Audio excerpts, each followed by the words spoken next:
So kuna wale wase tulikuwa tunasoma nao huko high school na primary, walikuwaga masnichi manzi, unapata jamaa na kuseti ni eti unatumia kasimu kako kwa blanketi manzi, wewe huna maneno na mtu, eti unatumia kasimu kako kuchat tu dem wako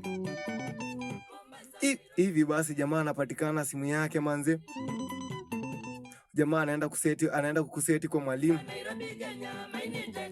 Masnichi tunakoga nao mpaka kwa maisha. Ati jamaa jo amepatikana simu yake, unasikia akisemaje?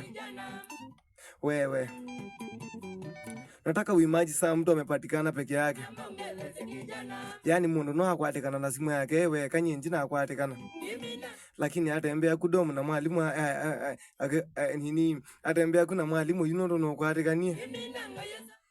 Nati tupatiane simu hii, nakwambia iwezi kuwa siri, si zote tushajulikana. Mwalimu ashajua si zote tunakuwa na simu kwa hii cube yote.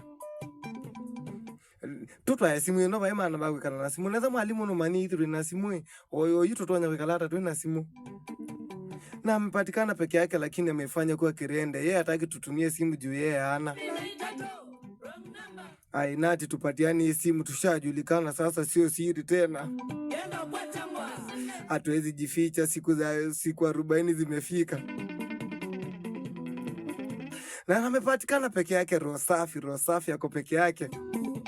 Hata kwenye alishikiwa si tu kwa, lakini unasikia Nati hii haiwezi kuwa siri tena, tushajulikana.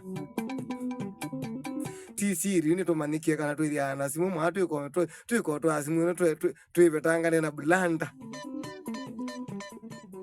Hatuwezi jificha sasa, hii sio siri tena, tushajulikana.